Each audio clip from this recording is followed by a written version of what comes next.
Leo sisi Waislamu dini, uhuru tunao wa kuabudu. Tuangalie hapa, mfano tu Ijumaa iliyopita nikija kwa msikiti Shajaa, watu wamesimama kwa udhu. Ramadhani ishakuwa kawaida sasa. Angalia, mimi nikiingia msikiti hata nusu ilikuwa haijafika na bado hakujasimama watu kwa udhu. Tushazoea. Mashetani wamfunguliwa? Mazoea. Ni Ramadhani. Na hii ndio tofauti yetu sisi na maswahaba.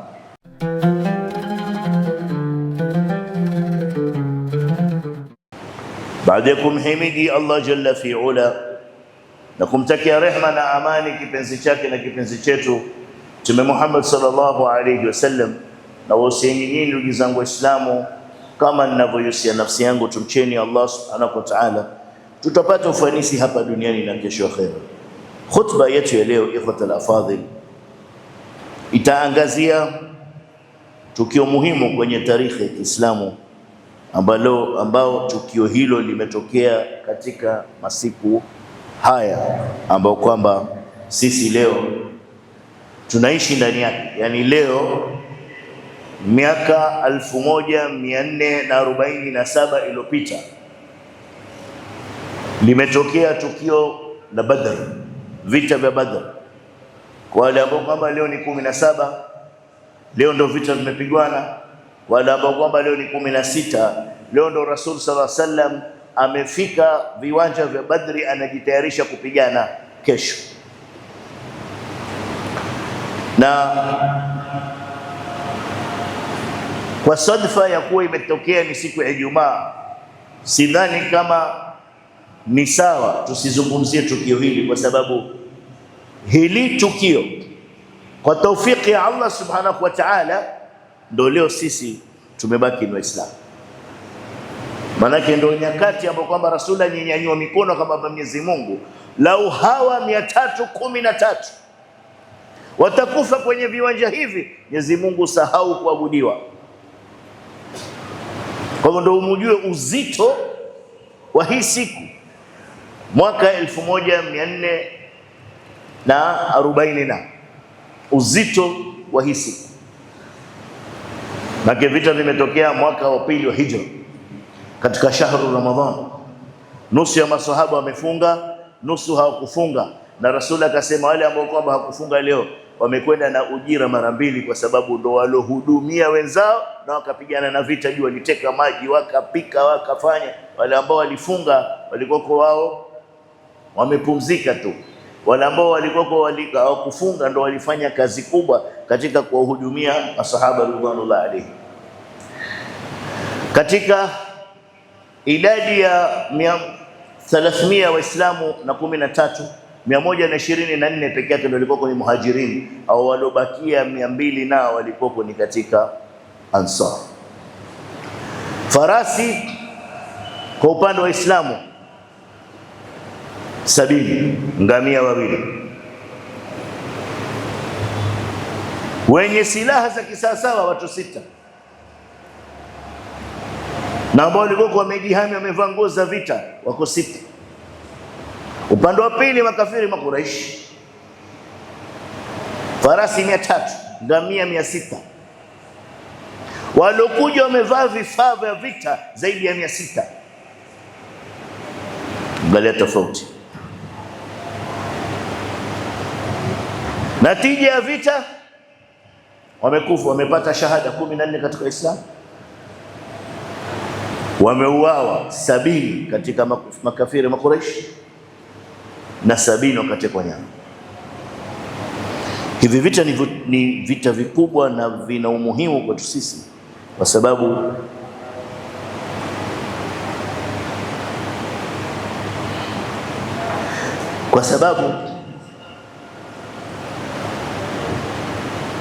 kuna miujiza ambayo kwamba ilitokea ndani yake. Na ili mada isiwe ndefu, kuna vitu tabidi ni vitaje tu, lakini kila ninachotaja kina dalili. Ni kwa kuwa tu hatuwezi kwenda kwenye hadithi na aya, leo tutafanya hivyo taketi kutu hapa mpaka alasiri, tutakuwa kwenye Ijumaa. Lakini kuna mambo ambayo kwamba yalijitokeza wazi. Kwanza ni tawakkul ya maswahaba, tawakkul ya Mtume sallallahu alaihi wasallam, kisha maswahaba mategemezi yao kwa Mwenyezi Mungu Subhanahu wa Ta'ala. Kama ningependa kuna mambo tuzita quick lessons, mafundisho haraka upesi ambayo tunaweza kupata. Kwanza tawakkul. Hawa wakitoka 313 walikuwa hawendi vitani, walikuwa wenda kuteka nyara msafara wa Abu Sufyan, wachukua watakachoweza kupata, warudi zao Madina, habari imekwisha. Wakifika Badri wakapata kwa msafara wa Abu Sufyan umeshapita, na salamu zimewajia kwa Makka, wamejiandaa kuja vita. Rasul akawaambia, bana ni hivi, sisi tumekuja kwa moja, lakini Mwenyezi Mungu amejalia lingine, mwasemaje? Abu Bakar Siddiq akizungumza akasema, fadhali turudi, radhiyallahu anhu arda. Umar akainuka kuzungumza, sema fadhali turudi, kwa sababu sio sema wasemaje? Abu Bakar akainuka, mwingine asemaje? Umar akainuka, radhiyallahu anhu arda. Wote wawili akasema, Rasul afadhali turudi zetu, maana hali ndo wanaijua wenyewe. Ngamia ni wawili, farasi wa nani? Rasul pia amepanda ngamia, shabiki yeye ana watu wengine 7, wapanda wakishuka, mwingine apande washuke, mwingine apande washuke, kwa sababu Badri yani katika masafa distance yake baina ya Madina na Badr ni kilomita 124. Leo ni kilomita 124, kuna barabara. Tasawwar, ni jangwa tu la mabonde na milima, fikira ni kilomita ngapi? Na yuko barabara inachukua masaa 1 na sasa tasawwar uko juu ya ngamia itachukua masaa mangapi?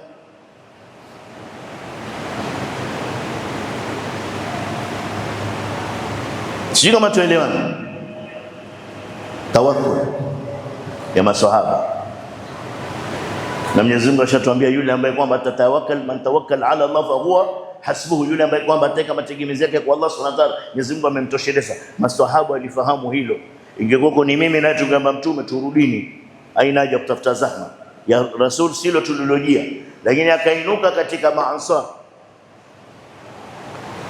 akamwambia Rasulullah, kaannaka turiduna, kama wewe wataka kusikia sisi tutasema nini? Kaannaka turiduna. Rasul akamwambia, naam, wasemaje? Akamwambia, sisi maansari tulikuahidi wewe kukuhami na mali yetu na damu yetu tukiwa Madina, na najua hapa Badr si Madina. Kwa hivyo labda wewe Rasul utakuwa na wasiwasi na sisi.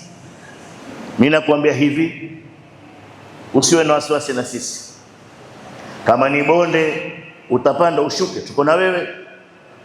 Kama ni bonde utashuka, tuko na wewe. Kama ni mlima kupanda, tuko na wewe. Wataka tuvuke bahari, tavuka na wewe.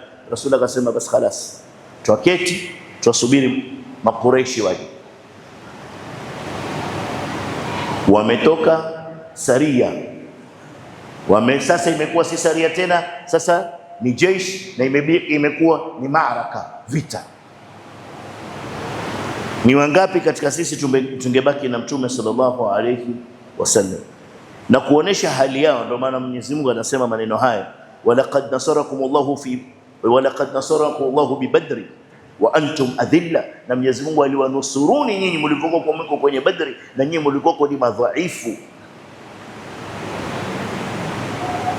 Fattaqullaha, Mwenyezi Mungu akumbushe, mcheni Mwenyezi Mungu, la'allakum tashkurun, ili mweni wenye kuwa ni waja ambao kwamba tashukuru. Waislamu, hali hii ya Badr ndo hali hii yetu sisi leo. Tunajihisi hakuna lile tunaweza kufanya kusaidia ndugu zetu wa Palestina na wale wote wengine ambao kwamba wanadhulumika kwenye sehemu zote zingine. Tusikate tamaa na Mwenyezi Mungu Subhanahu wa Ta'ala. Kila linalotokea lina sababu, kila linalotokea lina natija yake mbele. Kuna ni kwa sisi hatuna ilmu al-ghaib, na ni kwa sisi hatufahamu, lakini wallahi kila linalotokea lina darsa ndani, na sisi wenye kufahamu taona zile darasa zilizo ndani, na lina sababu. Leo Mungu atufafanulie tete, kweli leo Mungu atufafanulie, lakini yeye ni Mungu, hana haja kutufafanulia sisi. Hii siku ya Badr yaitwa, wanaita maulama wasema يوم التقى الجمعان. Hii ni siku kubwa, siku ya Badr ni siku kubwa sana kwa Waislamu. Ay yawmin kana almuslimun huwa yawm alladhi kana almuslimun qalilin. Mwenyezi Mungu Subhanahu wa Ta'ala, hii siku Waislamu walikuwa kidogo, lakini katika miujiza hii siku Mwenyezi Mungu akafanya Waislamu waone hawa 1300 kidogo, na wale 1300 wakiangalia Waislamu waona ni wengi. Katika miujiza ya Mwenyezi Mungu Subhanahu wa Ta'ala, bimaana tukisimama na Mwenyezi Mungu Subhanahu wa Ta'ala hakuna kufeli, hakuna kushindwa. Hata kama kutakwako tutapoteza baadhi ya mali na baadhi ya watu, lakini ushindi utakuwa ni wetu mwisho wa kuishi. Kwa hivyo kama Waislamu tusikate tamaa muda na wakati wowote ule na Mwenyezi Mungu Subhanahu wa Ta'ala, kwani yeye katutosheleza. Siku ya Badri Allah ameshukisha malaika. Rasul alikuwa kwa nadhiki na wasiwasi mpaka alipomwona Jibril. Jibril ameshuka na Mikail. Subhanallah, Jibril ameshuka na Mikail. Jibril ni mwamfahamu, mwamjua. Amwambia Abubakar, Jibril ameshuka. Walishuka kwenye mlima, kama ushawahi kwenda ule mlima aitwa Jabal al-Malak, mlima wa malaika. Mpaka leo upo mlima wa mchanga. Asema amekuja Jibril na Mikail na malaika wengine. Wa malaika waliopigana vita vya Badri mpaka kesho ndo malaika bora zaidi kushinda malaika wote wengine. Na wale watu na maswahaba waliopigana vita vya Badr, Rasul anasema kamba ya Mwenyezi Mungu aliwaambia fanyeni vile mnavyotaka, Mungu ameshakwisha wasamehe. Maana walijitolea katika muda ambao kwamba si wa kawaida. Leo sisi Waislamu dini, uhuru tunao wa kuabudu. Tuangalie hapa, mfano tu Ijumaa iliyopita nikija kwa msikiti Shajaa, watu wamesimama kwa udhu. Ramadhani ishakuwa kawaida sasa. Angalia, mimi nikiingia msikiti hata nusu ilikuwa kwa haijafika na bado hakujasimama watu kwa udhu. Tushazoea. Mashetani amfunguliwa? Mazoea. Ramadhani. Na hii ndio tofauti yetu sisi na maswahaba. Waambie kama kuna waliokufa, kama kuna watu wamekufa, waambiwe mtaka tuwafufue lini? Watasema fufuliwe hata kama ni siku moja katika Ramadhani. Leo sisi tuko hai, angalia hali zetu. Yule mwenye kujali sana awazaftari. Poleni jamaa, niliwaambia mimbar ndo kazi yake kusema. Mimbar ndo kazi yake kusema.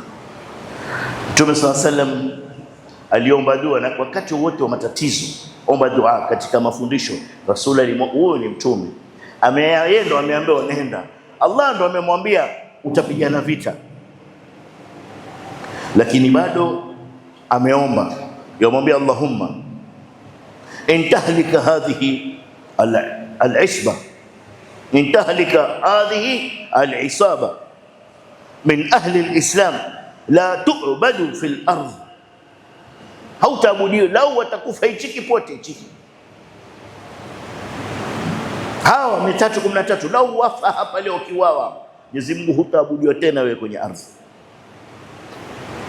kwa sababu hawa ndio walikuwa wanaweza kubeba silaha, ndio walikuwa wanaweza kupigana vita. Waliobakia Madina wote ima ni wanawake, watu wazima, watoto ambao hawajabalighi. Hii ndio dini kule iliyotoka jamaa. Leo tuangalie ni mashallah. Hebu tuangalie leo tuko zaidi ya leo hapa msikitini sisi ndio idadi ya Badr hapa. Huu msikiti idadi yetu leo ni idadi ya vita vya Badr ama ziada. Safu moja ingia watu wangapi? Na huu ni msikiti mmoja, misikiti mingapi? Leo sisi ni wangapi? Duniani sisi ni bilioni 2.2 kwa hesabu ihsaia iliyofanywa karibuni 2.2 bilioni, lakini ya kazi gani? Idadi kubwa lakini haina maana. Idadi kubwa haina maana. Kwa nini haina maana? Kwa sababu sisi ni Waislamu ambao kwamba turadhiwe tuangalie gemu kuliko kuja tarawih, ambapo gemu waweza iona ukirekodi, lakini mpaka tuione live. Tarawih sunna tu. Tarawih ni sunna tu. Madamu tarawih sunna tu, kuishi madamu sisi bado ni wale ambao kwamba kwataka kuadhiniwa, wewe bado atafuta tende ngapi na kaimati ngapi utaleta mbele yako na hujapata maji, wewe washughulika na utafungua mwadhini na nini. Madamu sisi bado ni hao Waislamu, mtafungua mwadhini na nini, hiyo ndo kubwa shida yako. Ilhali wakati wa kufungua mwadhini ndo wakati wewe kuomba dua itakayotakabaliwa, matatizo yako yaishe. Lisaimi inda alfitri da'watun mustajaba, kwa alofunga pindi anapofungua mwadhini ana dua ya kujibiwa na Mwenyezi Mungu, haina kizuizi. Sisi tutafuta tende, kaimati ziwapi? Sijapata maji. Mwadhini Allahu akbar, Allahu akbar, dua imekupita, washughulika kaimati na sambusa. Ukija kunwa maji, kad qamati sala, kad qamati sala, hujaomba Mungu, kula hujashiba, matatizo yako yako pale pale, na fursa ya kuomba Mungu kujibiwa imeenda. Hao ndio Waislamu sisi. Poleni jamaa, tutaambiana kweli. Na huyo hata mimi naingia katika hilo kundi, msione mimi najitoa, sio kama tofahamiana. Kisawa sawa ni dakika 5-10 kabla ya adhana. Sitojua saa ngapi kwa pale, kama uko nyumbani ni 5. Kama uko hapa, Sheikh acha wewe, shida yako sinkula hapa, si tuomba naye Rabb Mola ambaye kwamba ndio mwenye kutoa nini kula. Lakini wewe umeconcentrate na hii sambusa moja na bajia moja na tende moja iliyokuwa mbele yako, umesahau kumwomba yule ambaye kwamba aliwajalia wale watu riziki mpaka akaleta hapa sisi tule.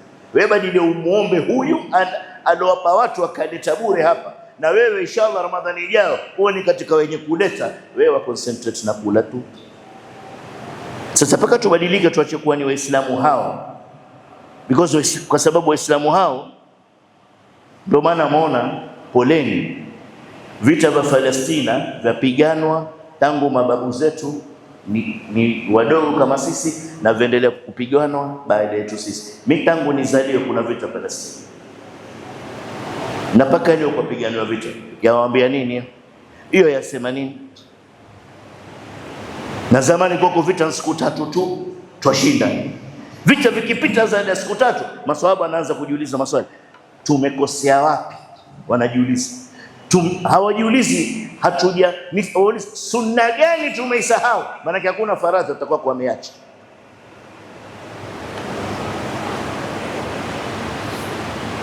Tumekosea wapi sisi mpaka leo siku 3 bado kuna vita? Lazima tutakuwa tuna mali tunamkosea Mwenyezi Mungu. Sisi tunamkosea Mwenyezi Mungu mangapi? Maswahaba wakiuliza wamekosea wapi, wanatathminiana, wamesahau sunna gani, si faradhi. Sisi ni tukiuliza hapa tumekosea wapi, si tuna dhambi ngapi na wengine tuzifanya mwezi mtukufu wa Ramadhani.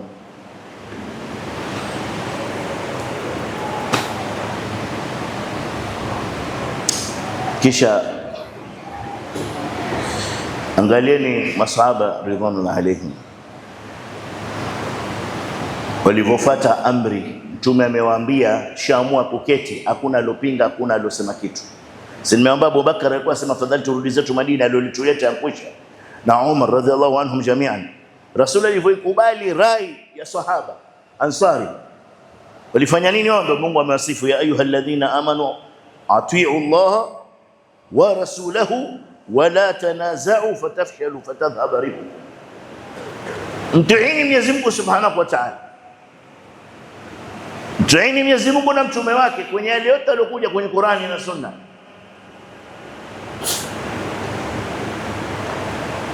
Wala tanaza'u, wala msitete, sitoteta kila uchao. Fatafshalu, mkiteta mtashindwa. Kushindwa mvipi? Wasiokuwa sisi watatutawala, wasiokuwa na sisi watakuwa na amri juu yetu, kama vile ambavyo kwamba unaona saizi kote kunachotokea, uchokozi Amerika anaofanya. Mimi by the way si support Iran, na kulingana na mimi, kulingana na wao sisi si Waislamu, tuambiane kweli Unajua saa zingine tutasikitika, lakini mketi mkijua kulingana na kina Ayatollah sisi si Waislamu. Kwa hivyo hata ukisikitika ujue eka masikitiko yako mahali sawa. Sisi si Waislamu. Kulingana na Ayatollah Ali Al-Khamenei yule aliowawa juzi, kama kweli kafa, sisi si Waislamu. Poleni, najua watu so wasema ashhadu la ilaha illa Allah, shahada yao ina ashhadu anna Ali waliullah, na kwa wali ni zaidi ya mtume. Tupo kwa wao Aisha kafiri, Umar kafiri, Abubakar kafiri kwa wao. Wewe sisi kwenye Uislamu mtoe Aisha, kuna hadithi tena zimbaki hapo. Wao Abu Hurairah wasema ni mnafiki, hawamtambui. Na sisi kwenye Abu Hurairah na Aisha ndo hadithi zote za dini yetu. Msikitini tuamjua mtume sababu ya Abu Hurairah, majumbani tuamjua mtume sababu ya nana Aisha radhiallahu anhum jamii. Wakiwa hawa wawili si Waislamu, dini imebaki nini? Ukimtoa Abubakar Siddiq kwenye dini kumebaki nini? Nyinyi mwajua sisi dhikri yetu kubwa nini? Subhanallah wa bihamdi subhanallah alazim.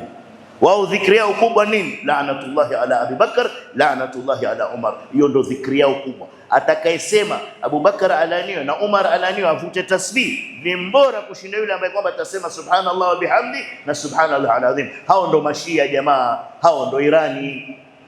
Kwa hivyo acha usisikitike sana, si wenzetu na wewe si wenzao.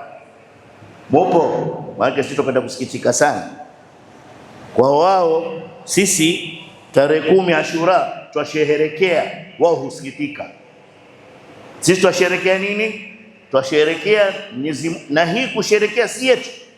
Mtume sallallahu alaihi wasallam alipawa wahi na Mwenyezi Mungu, aliuliza Mayahudi, hii tarehe 10 Ashura nini? Asema ndo siku Mwenyezi Mungu Subhanahu wa Ta'ala alimuokoa Nabii Allah Musa kutokamana na Firauni, ndo bahari ilopasuliwa wakavuka.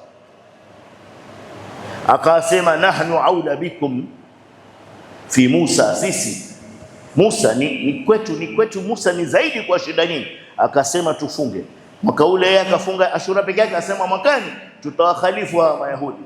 Mungu akinijalia nitafunga 9 na 10. Wao hiyo Ashura Mashia ndo siku kubwa ya masikitiko, paka uvaa nguo nyeusi na wakaandamana. Kisa na nini? Na maana nini? Aliuawa Hussein.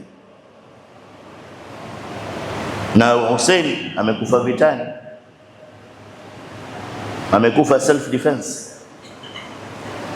Sasa nyinyi msikitika nini? Na yuko peponi huyu tayari shabashirio pepo. Nyinyi msikitika, maomboleza nini nyinyi na akili zenu nzuri? Hawa wawili Hassan na Al-Hussein saida shabab aljanna, ndio viongozi wa vijana peponi. Hawa nyinyi msikitika nini? Wanauawa hapa duniani.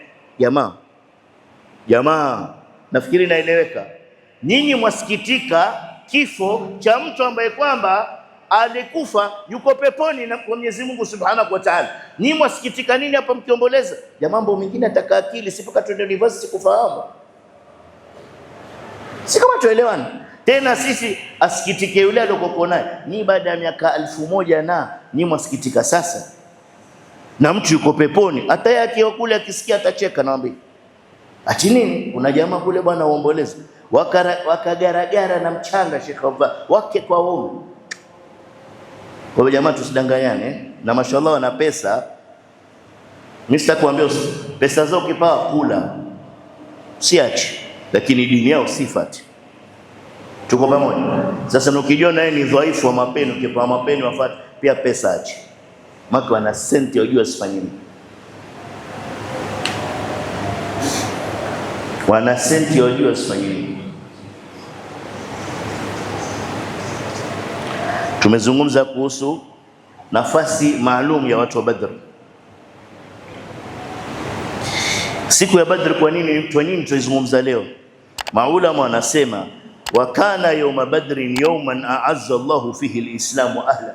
Siku ya Badri ni siku ambayo kama Mwenyezi Mungu aliwanyanyua akawatukuza Waislamu. Salamu za vita vya Badri, ushindi wake Mungu alijalia. Utafikiria kulikuwa kuna mtandao wa internet leo, Waarabu wote walipata salamu kuwa Muhammad alayhi salatu wasalam na masahaba zake wamewashinda makafiri Makureishi. Kila mtu alipata habari, yani salamu zilifikia kila mtu.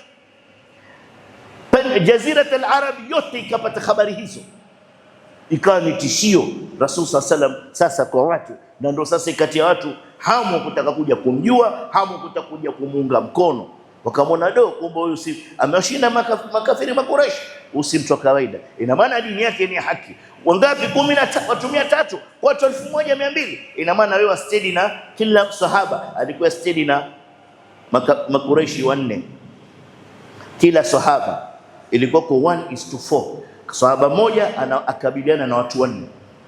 Na ndio maana Mwenyezi Mungu Subhanahu wa Ta'ala akashukisha malaika.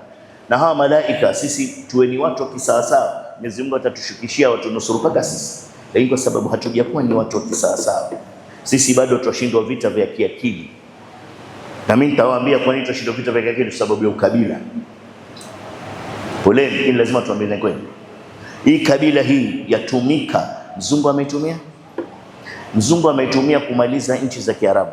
Wewe tasawwar, Waarabu wako zaidi ya 400 milioni. Wanazungumza lugha moja. Wote wakitaka kumwita Mwenyezi Mungu wamuita Allah. Lugha ni moja, dini yao moja, ila wachache ambao kwamba si Waislamu Masri na Lebanon. Lakini 99% Waislamu. Lugha moja, lakini kila mtu ana nchi yake. Wengine nchi ni kama hii Mombasa nzima, Kuwait sijafika, lakini Mombasa kubwa. Kuwait ni nchi, mimi sijafika, lakini kwa salamu tunazozipata Mombasa kubwa ni nchi. Jamaa salala, wajua kutoka Abu Dhabi paka ni Fujairah sio Ras Al Khaimah, ile Emirate ya mwisho, masaa mangapi? Wenda kwa siku moja. Unajua mashallah kule barabara 4 pande hii, si kama huko kwetu barabara za ubakhili, alhamdulillah rabbil alamin. Kwa hivyo ukikanyaga wewe masaa 4 kutoka Abu Dhabi wewe ambao ndo Emirate ya kwanza paka ni Fujairah ya mwisho sio Ras Al Khaimah, ile masaa 4 wewe ushafika, ushakanyaga. Siku moja watoka mwanzo nchi mpaka ya mwisho. Wewe jaribu toke hapa Mombasa tu uende zako Kisumu, kama utafika na siku moja. Hiyo ni nchi shekhi, na kila moja imegawanywa, kila moja ina utajiri wake. Abu Dhabi peke yake ina visiwa zaidi ya 200 vina petroli hawajaanza kuchimba. Halo, hizo pesa zilizokuwa nazo sasa hivi, kuna visiwa zaidi ya 200 havijaanza kuchimbwa.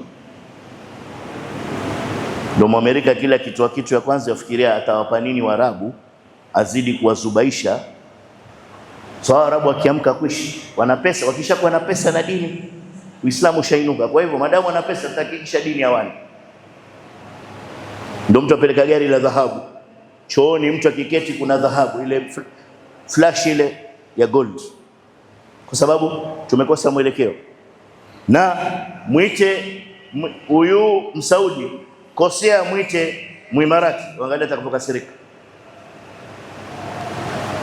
Muimarati mwite Yemen, la ilaha illa Allah Muhammad Rasulullah. Yemen na kwa kuna shida, muite Mkuwait na kuna pesa, atakasirika pia. Umemfananisha na kwenye pesa, pia atakasirika. Wametiwa kaumia, imekuzwa na Mwamerika mzungu, acha nimite mzungu mwerevu, Sheikh aliangalia mbele, ajua hawa ni kuwafarakisha. Na leo sisi humu ni hayo. Wewe Mijikenda, waambia kila siku hapo, Mijikenda wenyewe si wa moja. Kweli si kweli? Mijikenda na si wa moja. Na nyinyi 9, miji 9. Kila mtu ajisikia kivyake. Mkosee Mgiriama mwite Mchoni, uone itakuwaje. Asemi na wewe. Na ilhali akisema Kichoni na Mgiriama aseme Kigiriama, waelewana. Amu niambe tutaendelea leo sisi hapa. Atuendelee. Mdigo ndo kabisa ona kamba yeye alishuka kwenye safina teno akaeka kule Digo. Hakuna bora kumshinda yeye. Sasa hawa jamaa wametusoma sisi kabla. Wametufahamu kabla. Wallahi vitabu vyote vya dini viko kwenye library zao. Haki ya Mungu tena nendeni. Wallahi vitabu yabidi nchi kama za Saudia na Kuwait waombe ruhusa wapae vile vitabu wafanye copy. Hivi vitabu viko London, Oxford University, viko Lisbon, Portugal University ya Portugal. Liko Bonn, liko University Berlin, kuna university ya Waislamu, si ya Waislamu, university ya Kiislamu, lakini yao wao wasomesha Uislamu. Kwa nini wao wasomesha Uislamu? Jamaa tutia akili. Nyinyi mwajua Tel Aviv capital ya Israel. Kuna kuliyatul dirasat al-islamiyya jamiatul islamiyya bi Tel Aviv. Wana vile tuna jamiatul islamiyya bil madinatul munawwara al-Sulaiman. Kuna jamiatul islamiyya bi Tel Aviv, Islamic University of Tel Aviv. Kuna Muislamu hata mmoja? Hamna, wao peke yao. Mlivyokuwa watu muhimu nyinyi ama sisi, watu soma at university level, degree, masters, PhD. Lakini sisi ndo tujajielewa sisi ni watu aina gani. Sisi kubwa kaimati ufungue nazo na sambusa, Ramadhani kwako imekamilika, tarawih baadaye. Washiba hapa kashindo kula tarawih. Ramadhani ya kula hii jamaa. Jamaa siwezi. Nashiba sana bana, siwezi kwenda tarawih. Alafu tutataka kukomboa Palestina, itakombolewa ni Palestina. Haiwezekani. Ngumu. Hali ndio hii. Allahu musta'an alayhi tuklan. Jamaa shajaza, washafika. Karibuni jamaa. Tuwasubiri sana. Wiki iliyopita mmekuja mapema, wiki hii mmechelewa. Morali ya Ramadhani sijui imeanza kwisha. Maka tarawih pia Jumaa sijui safu ngapi sasa? 3. Tukianza zilikuwa ngapi? 6. Na tunataka kusamehewa jamaa. Allahumma innaka afuwun karimun tuhibbul afwa fa'fu anna, wewe usamehe. Maka hiyo kusema yataka tuseme na dhati ya nafsi na vitendo. Nilikuwa naomba wanangu leo kila mtu akiomba Firdausil A'la, sote tutaka kwenda Firdaus. Uende watu Firdaus. Maana Firdausi ni mtito ndai upande basi utafika. Firdausi haifiki ila kwa wewe jiulize. Niulizeni swali kila siku na siku kwa toa morali jamani, lakini tanabuhi wataka kwenda Firdausi. Firdausi kuna nani jamani? Firdausi kuna Bilal ibn Rabah aliyekelewa jiwe kifuani, akaburutwa paka ngozi katoka. Aliburutwa na farasi mfungo maguu paka ngozi ya mgongo na makalio ikatoka. Nguo zilizovaa zilichanika, ngozi kachanika. Akaekelewa jiwe zito, haizi aambiwa sema Hubal ndo Mungu wako. Yuko haizi atakusema Allahu ahad, yuko ahad. Huyo atakuwa na pepo. Wewe washiba paka tarawih huwezi kula.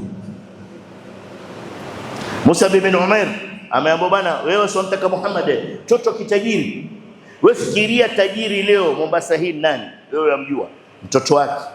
Makiki Mus'ab babake ni bilionea. Musa babai nguo za nchi za havai nguo za Makkah, avanguo kutoka Syria na Jordan, nguo za wafalme wa kule.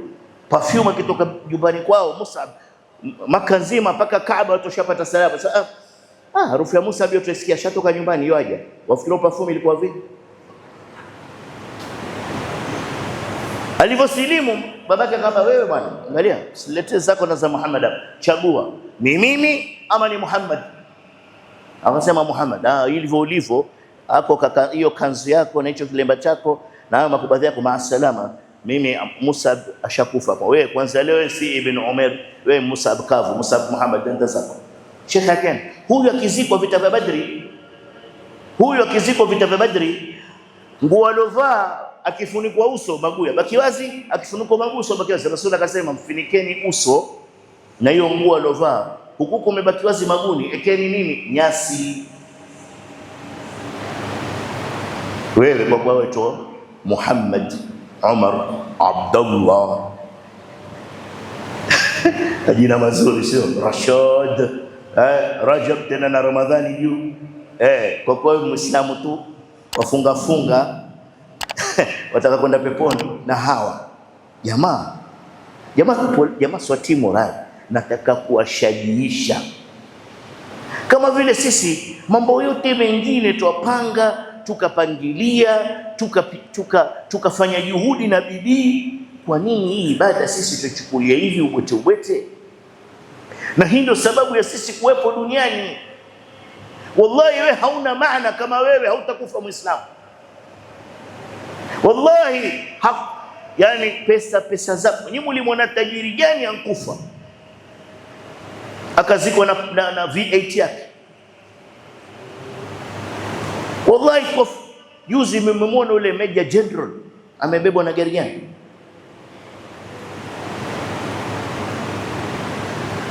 Amebebwa na Nissan bro, na masaluti yote yale aliyopigiwa, lakini amebebwa na ile Nissan ya nini, ya wakfu ya kubeba maiti. Akizikwa pale hana Major General tena, enda yeye nafsi yake. Kesho hatutaitwa, kesho umetusoma mbele ya Mwenyezi Mungu, hakuna Sheikh Rishad, hakuna Sheikh Abu Hamza, hakuna sijui mwenye nani, hakuna sijui ustadh nani, hakuna dokta sijui nani, hakuna mheshimiwa honorable sijui nani, hakuna sijui his excellency nani. Kulluna yawm alqiyama amama Allah ibadullah, waja wa Mwenyezi Mungu.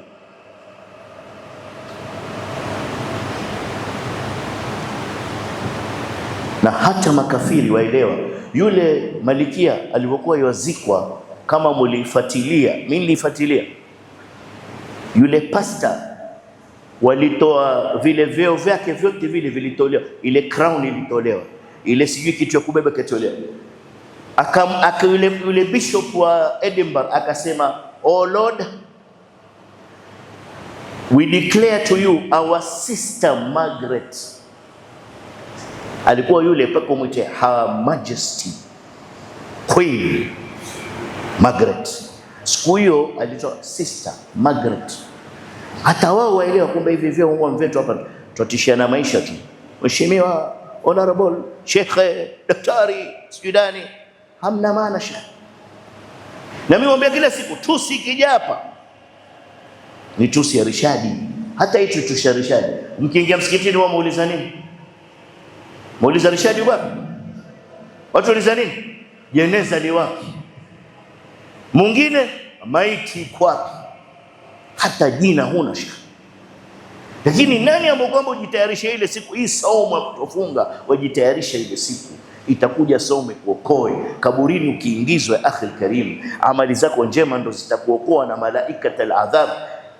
Akishuka malaika, wanashuka malaika kwa fujo Sheikh. Wa peponi wa motoni wote wana haja na wewe. Amali zako njema ndo zitakunasua na wao. Amali njema ndo zilifanya hawa watu wa Badri wakashinda vita. Mwenyezi Mungu akawaletea malaika. Kwa sababu leo tumekosa ikhlasi. Leo tufanya kwa ajili ya mapato ya dunia na malengo ya kidunia na maslahi. Ndio malaika hajawahi kushuka tena. Ama leo Palestina ingekuwa huru leo.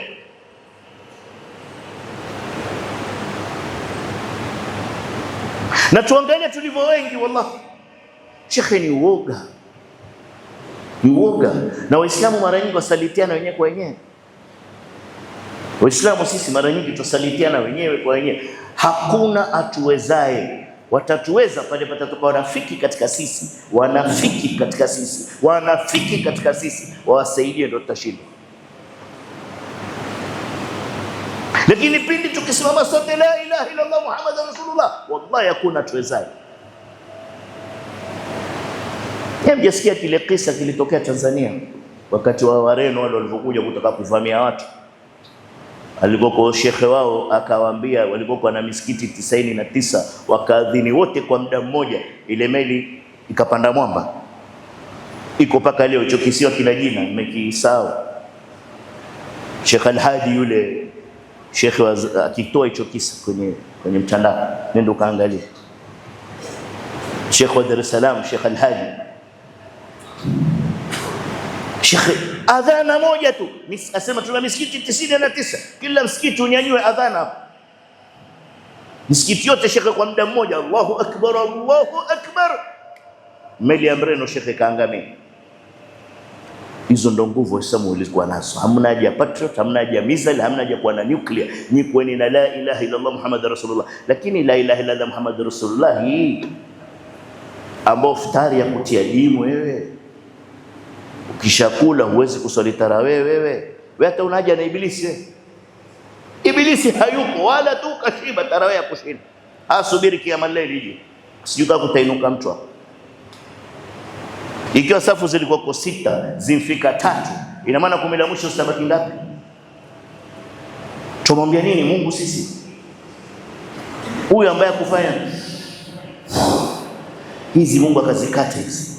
Pelekwa kwa Central, upelekwe sibi kwaitwa Masausi mpaka Aga Khan, uvute pumzi madamu Mungu zake shachukua. Lakini ukipiga kifua kikinuka ajisikia bodi kweli. Haya. Chest ekesha. Alikufa Umar ana chest kukushinda. Unaona nini?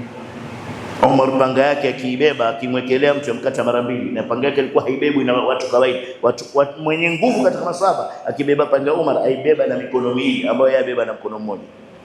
Na Umar anakwenda mbele ya haki, alikuwa mnyenyekevu kwa Mola wake. Wewe hicho kidari chako hicho cha kutia wasiwasi. Wacheni nikimbia haraka haraka kwenye yale yote.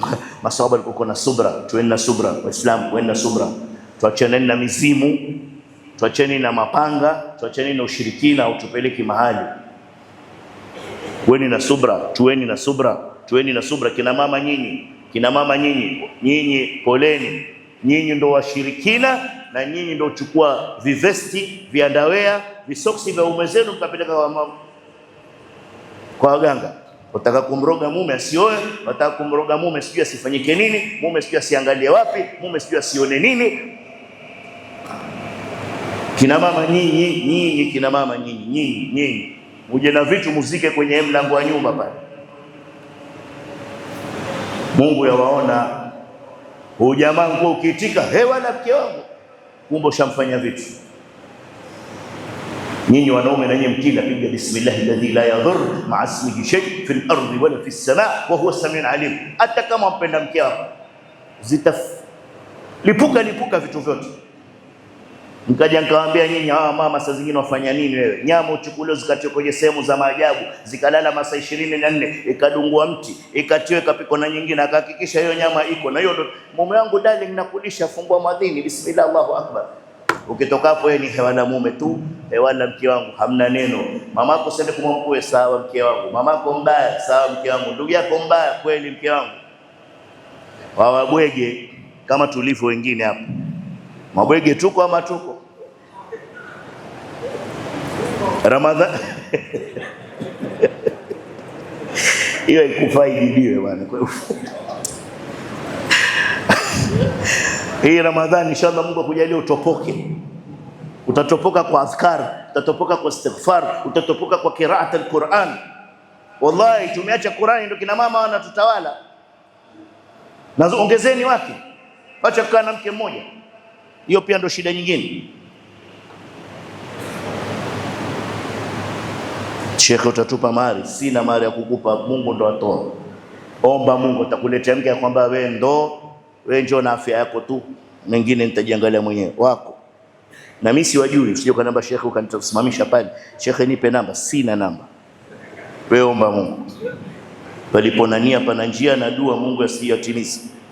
Oeni, ndio maana mtarogwa.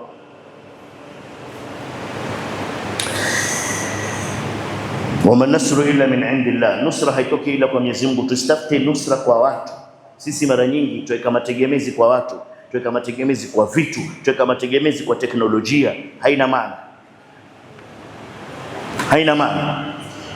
Na narudi kwa hii Iran, kama mwakumbuka nyinyi, acha leo tuseme, mwakumbuka Iran alikwenda yule mkubwa wa Hamas kwenda ile sherehe ya kumtawaza rais mpya, aliuawa hivi kama alivyouawa yule. Malipo ni hapa hapa duniani, malipo ni hapa hapa duniani. Labda sitwasahau Irani, yule bwana alikuwa kwa Israeli, alikuwa Gaza, alikuwa hapatikani. Alipopanda ndege tukenda Iran kwenda kwenye hiyo inauguration ya ule rais wao mpya, baada ya rais wao kufa milimani, akadenguliwa huko. Tieni akili. Mimi sisemi Mungu alilipiza, lakini nasema tutie akili. Na tuketi tukijua sisi madamu tuna la ilaha illa Allah Muhammadur Rasulullah, hatuna wengi ambao kwamba wanatupenda. Hata Waislamu wenzetu wanadhiki na sisi.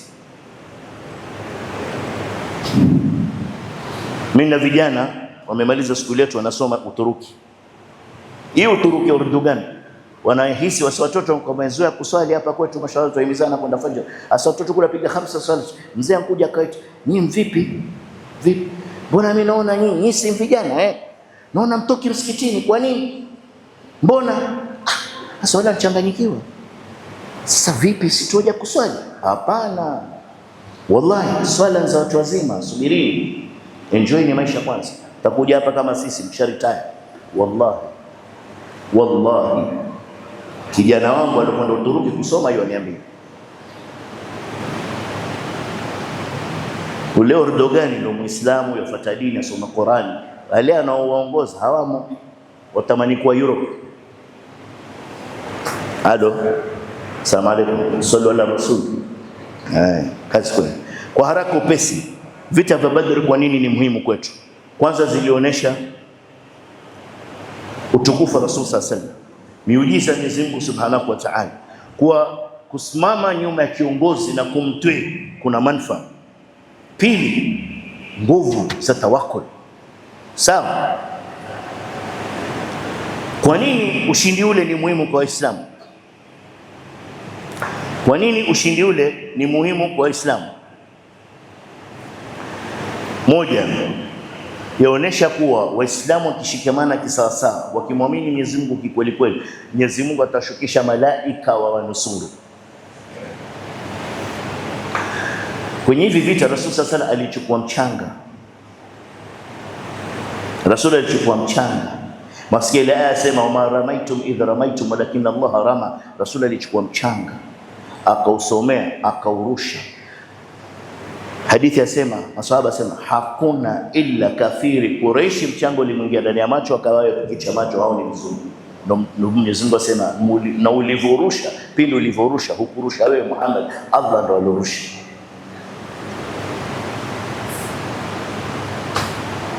Kama vile ambavyo kwamba alivyokuwa alitoka kwenye ile nyumba vile vijana 11 wako, akasema ja'alna min baini aydihim sadda wa min khalfihim sadda fa akhshaynahum fa hum la yubsirun, wakahakumona, wakapigwa na usingizi, wakalala, akatoka. Huyu ndo Muhammad alayhi salatu wasalam, kiongozi wetu, mtume wetu kipenzi.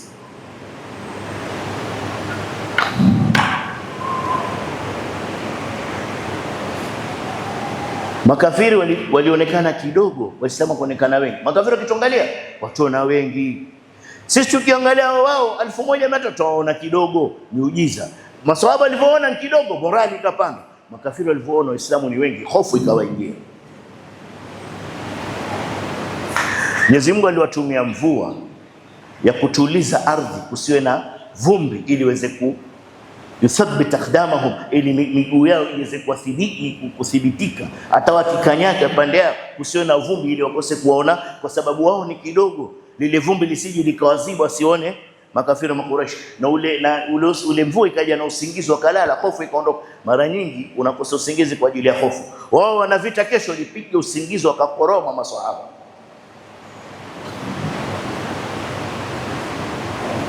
Kisha Mwenyezi Mungu katika jambo hii, ni katika hizi nataji sasa ni miujiza. Katika miujiza mwingine aliwatia makafiri kitu inaitwa ru'b.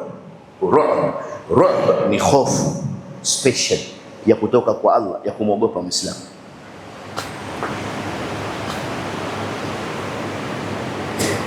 Taambia kitu mtacheka. Guantanamo Bay, si wao washiko Waislamu, hawana seli wale Waislamu, hakuna seli. Umewekwa baina ya kuta mbili hizi, huku kukwazi. Wasema hatujui hawa tukiwafungia kwenye 4 zatia dua kapotea. Yani waogopa kwa kiasi hicho. Hawa watu watuogopa shekhi. Haki ya Mungu tena. Wallahi sisi ndio tunajibwaga.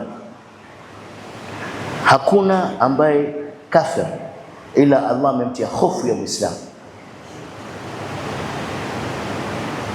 Na ndio maana watafanya juu chini hakikishe hata hii. Sisi kwa Mombasa sisi ni wengi. Nyinyi nendeni mkatembee Kisumu, kwendeni. Mbona haya madawa ya kulevya mkwetu tu? Yamjati yake mkwetu tu. Na kwani NSIS mnajua mko hapa, DCI najua mko, hamwajui mkina nani ambao wauza. Lakini kila sisi Muhammad, Omari, Abdallah, Rishadi, kila tukivuta unga maisha haya. Tukiinuka sisi hapa Pwani tutakuwa tabu, sio? Hatutauza tena mashamba. Hizi beach plot zote situmauza, sababu katika ndugu tuna mateja. Teja sema taka pesa yangu mimi, ashakuinulia panga, mtauza.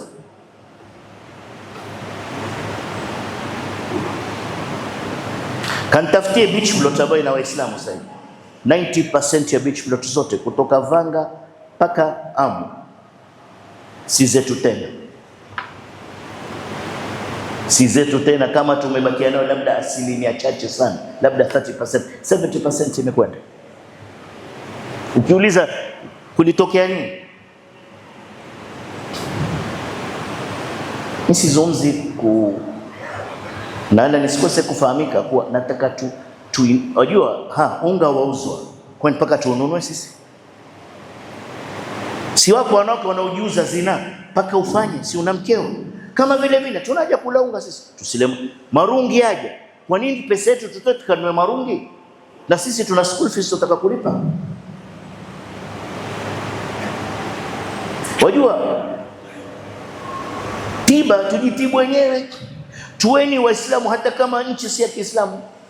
Nchi yetu ni ya kisekula. Nchi yetu haina dini, lakini ya mtambua Mungu, lakini nchi ya kisekula. Sisi tuishini Kiislamu. Wewe tafuteni bohora ba. Si ukumtopa mashallah mabaki ba. Hakuna anasa mtopa, hakuna. Mshaona bohora ankuja hapo. Wamejidhibiti, wamejikataza. Na sisi tujikatazeni. Watakosa biashara kufanya, watakwenda zao Tanzania, wende Uganda, wende wapi? Subutu Mseveni, ushasikia kuna teja kwa Mseveni. Uganda hakuna mateja. Uganda nendo katembea kuta ukuti mtu asinzia barabarani, pigwa risasi ufe hapo hapo na polisi. Kule mpaka Chokodindo watchman ana bunduki. Uganda kuna upuzio. Katafuteni teja Tanzania, zunguka ile dawa angalie. Kwa nini sisi? Kwa sababu tumkubali. Mimi nasema si ati wenye kuuza wana nguvu, ni sisi ndio madhaifu wa imani. Kila nyumbani leo tuambie watoto wetu, jamaa sisi Waislamu tuishini Kiislamu, tuacheni upuzi, simamisha maadili ya Uislamu ndani ya nyumba yako. Ukianza wewe baba kuwa mfano, kutabadilika. Hatuna haja regional commander aseme atapiga watu risasi ndio vijana vipanga watulie. Hao vijana vipanga si wetu. Ilipoje kwa vipanga? Malezi. Hata kama baba hayuko, wewe ami uko, wewe mjomba uko, kwa nini sisi kama wanaume hatuchezi roli yetu katika familia zetu? Kullukum ra'in wa kullukum mas'ulun an ra'iyati. Wewe ukisema si mwanangu, kumbuka ule kazini yake ndugu, sio? Sasa zile wewe ona kumkanya ule si mwanao, atamshika mkono ndugu ende naye, atamvutisha bangi, atamlisha marungi, atamharibu. Wewe ulikuwa sema hakuhusu, si mwanao. Mwanao acheza boli na nao, mwanao acheza wapi, ground ipi, apita barabara ipi, akaenda skuli. Wewe wasema haikuhusu, yamhusu kila mmoja wetu. Hii dini yetu sisi sote wamoja. Inakudhuru wewe, yani dhuru mimi, na kama mimi si hisi yanidhuru, wallahi itakuja iniathiri baadaye. Si lazima inidhuru sasa hivi, lakini itaniathiri baadaye. Tusiwe kile mkijua kile kisa cha kuku, panya alimwona nyoka anaingia kwenye anjificha, kenda kaambia wenzake, jamaa kuna nyoka kule anaingia. Ankwenda akang'atwa na ule mwenye nyumba, alikuwa amekamtegwa panya, amshike panya. Mwenye nyumba, sikiza kisa vizuri, alikuwa amekamtegwa panya, mshike panya. Si upanya ndo fusak ala vitu. Panya kwa jamaa, mimi bwana siwezi kushika ile tego ninaekewa. Akaita mkutano wa mbuzi, ng'ombe, kondoo. Kabana mwenye nyumba bana, mwenye boma amekamtegwa panya. Amba tegwa panya watuhusu nini sisi, si mtegwa wako wewe? Wachekesha jamaa, wallahi jamaa do si fresh jamaa. Wenda zako bwana, tukuze muda na wakati bwana, shauri yako na mtegwa wako. Nyoka akaingia, nyoka akiingia, mtego kamng'ata. Ile shwa akafika, akajua panya shashika. Mwenye nyumba akija bwana, akutana na nyoka kamng'ata mwenye nyumba akafa. Wageni wakaanza kuja kutoa pole, kachinjwa kuku. Panya jamani, niwaambia mimi. Wageni siku ya pili wakazidi, kachinjwa kondoo. Wageni wakazidi siku ya tatu, si matanga bwana, kachinjwa mbuzi. Hata siku ya kuzikwa bwana, kukafanywa karamu, kachinjwa ng'ombe. Panya yu pale pale akiangalia kisikitika. Asalamu alaykum.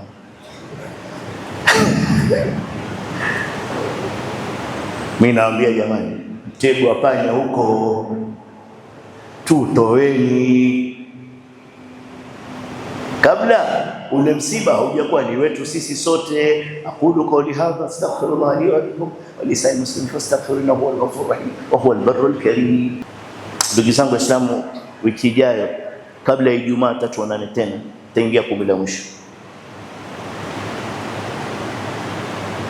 Siku zimeyoyoma, siku zimeisha, bali zaisha. Usife moyo kama hujafanya kitu, nafasi bado ipo madamu hai upo. Tujirekebishe, turudini kwa Allah, yuko tayari kutupokea. Wallahi hizo safu sita na waomba zirudi jamaa. Wallahi sisi tuna haja na amali njema. Wallahi jamaa, tuna haja na amali njema, hasatan kwenye mwezi mtukufu Ramadhani, mwezi ambao kwamba swala ya faradhi inalipwa zaidi mara 70 na swala ya sunna inalipwa kama faradhi. Jamaa, tusifanye uvivu, hakuna sababu ya uvivu. Na waombeni na wataradhieni na waangukia kwenye maguu jamaa, turudini kwa Allah subhanahu wa ta'ala. Hata kama ni kichache fanya, lakini tudumu nacho. Hata kama ni kichache fanya, lakini tudumu nacho. Na waomba tuinukeni, tusikose kuinuka usiku. Usilale tu wewe, 10 la mwisho laja jamaa, 10 la mwisho laja, 10 la mwisho laja. Nafikiri litaanza Jumatano. Kabla atanije niwape ni wakutubia Ijumaa, takushapita siku mbili. Hizi siku zisipite, hatujui Lailatul Qadr lini. Lailatul Qadr kutoka 21 mpaka 27, hakuna kwenye 29. Ni mmoja katika hizi siku. Inuka zote, hasa sasa ambapo kwamba tumetofautiana katika kufunga. Kuna walioanza Jumatano, kuna walioanza Alhamisi. Kwa hivyo hatujui taanguka wapi. Na tusidanganyane ati kuna mtu wewe fata yako hamna, tusidanganyane. Mola ni mmoja, atashuka usiku mmoja. Allah jalla fiula atashuka na hatujui lini, kuanzia 21 mpaka mwisho wa Ramadhani. Tuitafuteni Lailatul Qadr.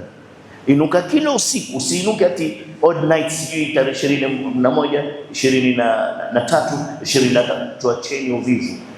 Mtume Muhammad sallallahu alaihi wasallam, bora ya viumbe, kashasemewa madhambi yote, alikwenda itikafu na hakutoka itikafu mpaka ilivyomalizika siku zote 9. Mimi na wewe wahitaji zaidi. Huu msikiti tofauti, tungehema hapa watu waketi. Vijana, hakuna garanti utaishi mpaka uwe mzee. Nyinyi wazee hamna garanti, Ramadhani labda ndio yako ya mwisho. Nyinyi wenye videvu nyeupe nyote, kuanzia ammi yangu hapa mzee Magari Korosho na nyote mliobakia watu wazima. Adamu, funga nyumba, njoo hapa. Yule mzee wa nyuma akucheka, wewe pia ndo naye hapa. Sikujui jina pende kutaja, Adamu sahibi yangu. Jamaa, tuambizana.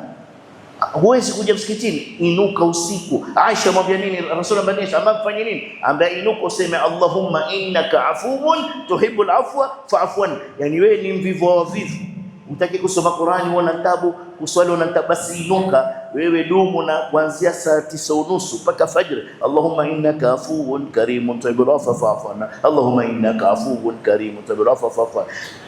Lianayo hiyo ilivyokuwa ni muhimu ile siku ya Lailatul Qadr. Rasul asema in lam tabqi, kama huwezi kulia tabaka, jilize. Yani ile ya Allah mpaka machozi yatoka.